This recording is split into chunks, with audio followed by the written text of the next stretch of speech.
بسم اللہ الرحمن الرحیم. ناظرین السلام علیکم. آج 29 جون سال 2020 اور دن ہے آج پیر کا. پیٹرول کا بحران شدت اختیار کر کے پاکستان میں کہیں پر بھی پیٹرول نہیں مل رہا تھا. اب اچانک گورنمنٹ نے قیمتیں اس کی بڑھا دی ہیں. چونکہ پہلے 75 روپے تھی پر لیٹر, اب اس نے گورنمنٹ نے 100 روپے کر دی ہے. تو اب پاکستان کے ہر پیٹرول پمپ پہ آپ کو ایزیلی پیٹرول دستیاب ہوگا. آپ جہاں سے مرضی ڈلوا لیں. ہم زندہ قوم ہیں, پائندہ قوم ہے, پاکستانی قوم ہے, ڈرنے والے نہیں ہیں, بڑی جذباتی قوم ہے. ہم 1 منٹ میں اپنے ہیرو کو زیرو کر دیتے ہیں اور زیرو کو اٹھا کے ہیرو بنا دیتے ہیں. ہم نے کبھی نہیں سوچا, ہم نے کبھی تحقیق نہیں کی, ہم نے کبھی ریسرچ نہیں کی, ہم نے کبھی فیکٹ اینڈ فگرز کو جاننے کی کوشش نہیں کی, ہم نے کبھی ایکچول چیزوں کو نہیں دیکھا. ہم سنی سنائی باتوں پہ یقین کرتے ہیں. ہم نے جو دیکھا سوشل میڈیا پہ اس کو شیئر کر دیا بغیر تحقیق کیا. ہم نے جو دیکھا الیکٹرانک میڈیا پہ, جو پرنٹنگ میڈیا پہ ہم نے دیکھا سنا, بغیر تحقیق کیے, بغیر سوچے سمجھے ہم نے اس کو شیئر کر دیا. تو اس وقت ایک پاکستان کے اندر بحران تھا پیدا ہوا ہے پیٹرولیم کی پرائسز کو لے کے, جبکہ پرائم منسٹر آف پاکستان جناب عمران خان صاحب نے اپنی معاشی ٹیم کو خصوصاً یہ ٹاسک دیا ہے کہ عوام کو بتایا جائے, عوام کو سمجھانے کی کوشش کی جائے کہ ہم نے یہ قیمتیں کیوں بڑھائی ہیں.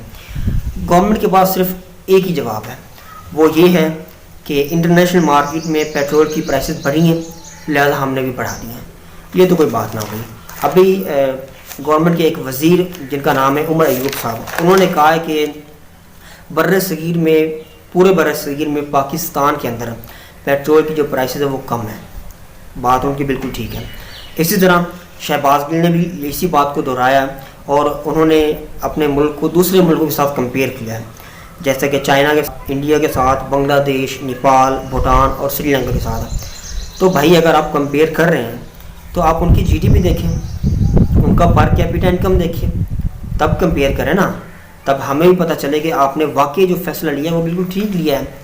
اس طرح تو یہ اپنے عوام کو چکر دینے والی بات ہے, غریب عوام کی جیب میں ڈاکہ ڈالنے والی بات ہے. اس کا ایفیکٹ ڈائریکٹ غریب عوام پہ آئے گا, اس کو کوئی فرق نہیں پڑے گا. امیر لوگوں کو اس سے کوئی فرق نہیں پڑے گا. غریب اور عوام پیسے کی جو کہ پہلے مہنگائی تھی اور مزید اس میں اضافہ کر دیا گیا. چونکہ میں نے اس سے پہلے بتایا آپ کو کہ اگر آپ نے اپنے ملک کو کسی دوسرے ملک کے ساتھ کمپیئر کرنا ہوتا ہے تو آپ اس کی جی ڈی پی اور اس کے پر کیپیٹا کے حساب سے اس کو کمپیئر کیا کریں. تب اس ملک کی معیشت کا اندازہ ہوتا ہے اور وہاں پہ لوگوں کا پتہ چلتا ہے کہ اس میں آپ کی جو لوگوں کی قوت خرید ہے وہ کتنی ہے, یا آپ کے ملک کے اندر کتنی چیزیں پروڈیوس ہو رہی ہیں, کتنی ہم امپورٹ کر رہے ہیں, کتنی ہم ایکسپورٹ کر رہے ہیں, فلاں چیزوں کا پتہ چلتا ہے. تھوڑا سا آپ کو بتا دوں کہ ابھی بنگلہ دیش کی جو پر کیپیٹا انکم ہے وہ تقریباً 4570 پر کیپیٹا انکم ہے بنگلہ دیش کی. انڈیا کی 7680, چائنا کی 18170 اور بھوٹان کی 9250, نیپال کی 3110 کیپیٹا انکم ہے اور پاکستان کی 5807 پر کیپیٹا انکم ہے. اس سے یہ بات واضح ہوتی ہے کہ پاکستان کے اندر لوگوں کی قوت خرید بہت کم ہے. لہٰذا یہ جو قیمت بڑھائی گئی ہے یہ براہ راست غریب عوام کے اوپر, اب ان کی جیب کے اوپر ڈاکہ ڈالا گیا ہے. اب سوال یہ پیدا ہوتا ہے کہ یہ جو بوجھ ڈائریکٹ عوام کے اوپر ڈالا گیا ہے یہ عمران خان کی حکومت نے کیوں ڈالا ہے. اس سے پہلے اگر ہم تھوڑا سا بات کریں پاکستان پیپل پارٹی کی, تو اس وقت بھی انہوں نے قیمتیں بڑھائی گئی تھیں. ہر چیز کی قیمتیں بڑی تھیں اس وقت بھی. پیٹرول کی قیمتیں بھی بڑی تھیں, تمام جو ہم روزمرہ کی چیزیں استعمال کرتے ہیں ان کی قیمتیں بھی بڑھائی گئی تھیں. لہذا اس وقت ہمارا جو ملک تھا وہ وار ان ٹیرر کی صورت میں تھا. ہمارے ملک کے اندر دہشت گردی تھی, اس وقت عروج پہ تھی دہشت گردی. تب ہمیں ڈیفنس کے لیے, اپنے دفاع کے لیے, ساز و سامان کی خرید و فروخت کے لیے پیسہ چاہیے تھا. اس وجہ سے گورنمنٹ نے مہنگائی کی اور وہاں سے انہوں نے پیسہ نکالا, پھر وہ اپنے وسائل کو استعمال کرتے ہوئے پیسہ وہاں پہ خرچ کیا. اس کے بعد اگر بات کریں پی ایم ایل این کی تو انہوں نے بھی ایسا کیا, انہوں نے بھی چیزیں مہنگی کی. چونکہ یہ چیزیں مہنگی ہوتی جا رہی تھی, یہ کوئی مہنگائی آج سے نہیں ہوئی ہے, پہلے سے مہنگائی شروع ہوتی جا رہی تھی.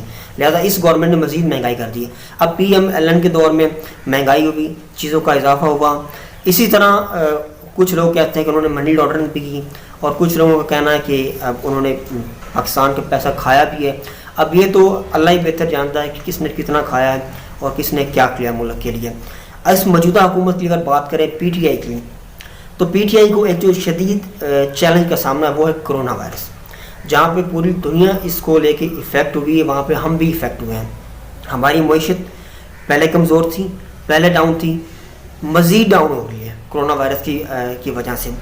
تاجر حضرات ٹیکس دینے کو تیار نہیں ہیں، ٹیکس وہ کیسے دیں جبکہ تمام جو انڈسٹری ہے وہ بند پڑی ہوئی ہے، ان کا کاروبار ٹھپ ہو گیا ہے لاک ڈاؤن کی وجہ سے، تو ان کو بھی کافی مشکلات کا سامنا ہے۔ اسی طرح آپ کی جو اکانومی ہے وہ مکمل طور پر شیک ہو چکی ہے، ہل گئی ہے، مکمل طور پر آپ کی اکانومی ڈاؤن ہو گئی ہے، پہلے ڈاؤن تھی مزید ڈاؤن ہو گئی ہے۔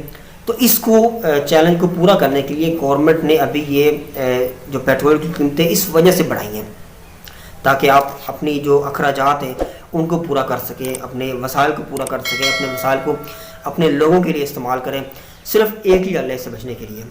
غیر ضروری سفر سے گریز کریں، بچت کرنا سیکھیں۔ اگر آپ آج بچت کریں گے تو پہلی بات تو یہ کہ آپ بچت کریں گے اپنے آپ کے لیے، اپنی فیملی کے لیے، اپنے بچوں کے لیے۔